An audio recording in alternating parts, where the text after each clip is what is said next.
Good evening and salutations, my B&B fans. I wonder who I should start off with first. You know what? Let's start off with Liam and Steffi for a minute because the thing is, in this scene, Steffi comes across as a total hypocrite. Okay? She's not there, trying to get Liam to have hope see the light of day. Because one, she's concerned about her kids because they do spend time over there. But also, she just feels that Deacon isn't a good person. He's going to disappoint her, blah, blah, blah, blah, blah. So she's not there telling, um, Liam, like, you got to find a way to get her away from Deacon. And, Deacon's bad news. You got to sit there and remind her, this, that, and the third. Now, mind you, a couple episodes when Hope was not there telling Finn about, Sheila, Steffi got all angry and pissy talking about, oh, well, don't sit there and put, ideas into my husband's head, this, that, and the third. But yet, you're going behind her back and telling her husband, you're putting ideas into her husband to tell you what to do, to pretty much manage you. Yeah. To me, that comes across as very very hypocritical. And after Hope finished seeing her dad, because they're just not there talking about you gotta sit there and be consistent. I want to be in your life. Don't worry about Liam. He'll come around, or at the very least, y'all will agree to disagree. But she has to head to work. And on her way of going, like I guess like walking in the halls or whatever, she overhears them talking. Pretty much Steffi's not there telling Liam like how to control her. Um, and I wouldn't sit there and say much how to control her, but that's more or less how she, I guess, kind of took it. So when she walks in there, she's like, "Yo, listen, what are you doing sitting there talking, talking about my back with my husband, pretty much." Which was the exact same thing that Steffi got upset about. Um, and like I said, hoping, Deacon didn't really. What the hell is this so loud for? Hoping Deacon didn't really talked about anything too significant. It was pretty much just more Deacon being concerned that it's gonna cause a strain, um, in her marriage, which is gonna start. It's gonna start, especially with Steffi, um, constantly putting ideas like, well, not so much ideas, but kind of telling him to be a little bit more forceful. Liam is walking a tight rope, pretty much, or a fine line. He's concerned about Hope. He keeps in there thinking Deacon's gonna do this, that, and the third. He's a bad person. He'll never change. Blah blah blah blah blah. Even though he's done his fair share of dirt, but whatever. So he's concerned, but he doesn't want to sit there and be a dictator. Pretty much, he doesn't want to do what Steffi's not there doing to Finn. So he's like, I gotta kind of walk a tight line. And, Steffi's like, well, that's exactly what, Ridge is doing with Brooke. Um, Now, it looks like Ridge and Brooke are about to, one second.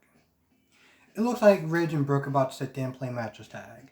But Deacon comes up. And Ridge,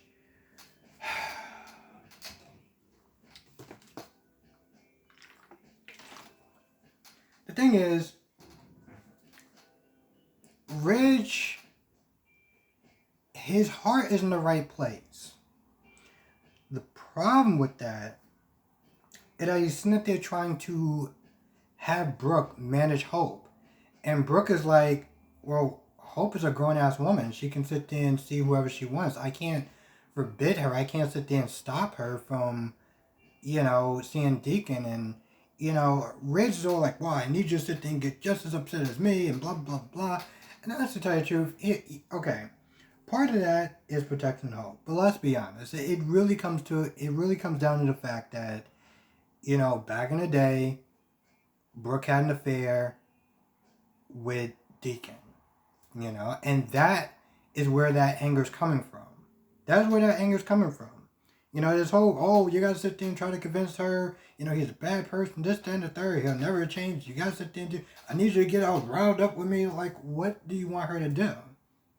And there's a couple of times, you know, where Ridge is like, well, you know, you can't be in the guest house because we own that property, blah, blah, blah. And Brooke is, you know, I'm surprised she didn't sit there and say it again. Brooke already was talking to Hope, and Hope was like, listen, I will leave if I have to.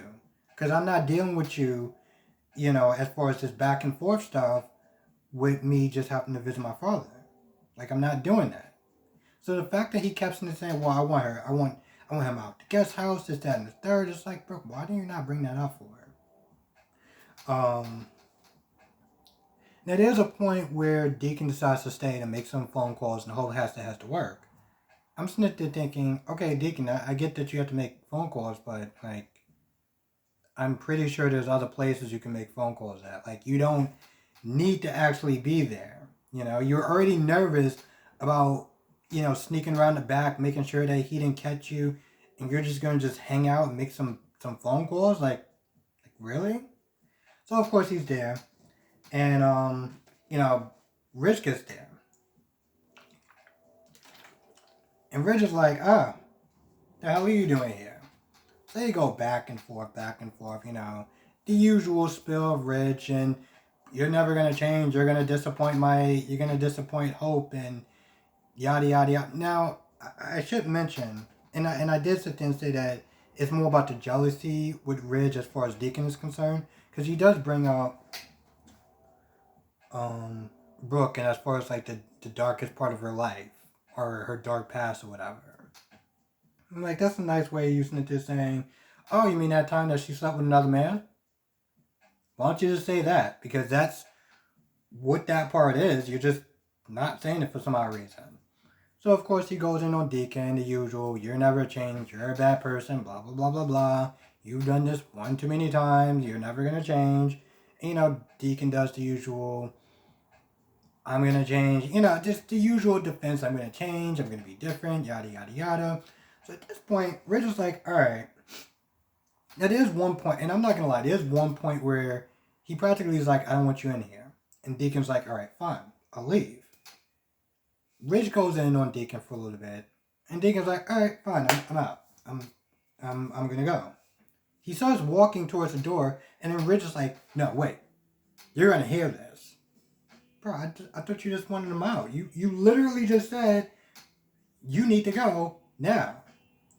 Oh, I guess you want him to sit there and finish listening to your speech, your monologue.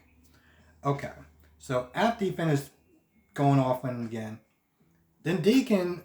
And oh my goodness, the scene is starting to make no sense. Because at this point, you know, Rich is like, all right, well, you got to go. And Deacon's all like, bro, you can't sit there and kick me out of my daughter's place. Bro, you were just leaving.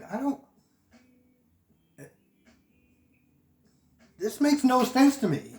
It really makes no sense to me. You were just, anyway, so now he's all like, well, you're not going to sit there and send me anywhere. You're not going to kick me out. Now I'm sitting there thinking, okay, there's going to be a fight. There's going to be a really bad, cheesy action scene. By cheesy, I mean soap opera fight. So, no, that doesn't happen. He literally starts to try to manhandle him out. Brooke gets there, and Brooke is like, what's going on? Why is your hands on him? What are you doing? And Rich at this point is like, all right, well, I'm pretty much taking out the trash. Not gonna lie, I kind of thought he was gonna say that the first time. When, you know, Deacon was like, oh, honey, did you forget something? I thought he was gonna say, oh, I forgot to take out the trash the first time. I thought that's what Rich was gonna say, but he said it then. He was like, all right, I'm about to sit there. He was like, I'm kicking him out. You need to back me up on this, right?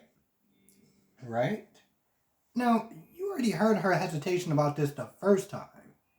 And now you're pretty much, at this point, I guess, I mean, let's be honest. We all know what's going to wind up happening. Brooke is going to sit there and try to play peacekeeper. Rich is going to be like, that sort of sounds like you're not on my side. That's what that says. That says that you're not with me. You're not your friend. This like, what are you doing? I feel like that's going to wind up happening. Yep, I think that's about it. I think that's about it. Anyway, I hope everyone had an amazing Thanksgiving. Amazing day in general. I want to thank you for watching. Let me know what your thoughts are in the comment section below, and I will see you in the next video.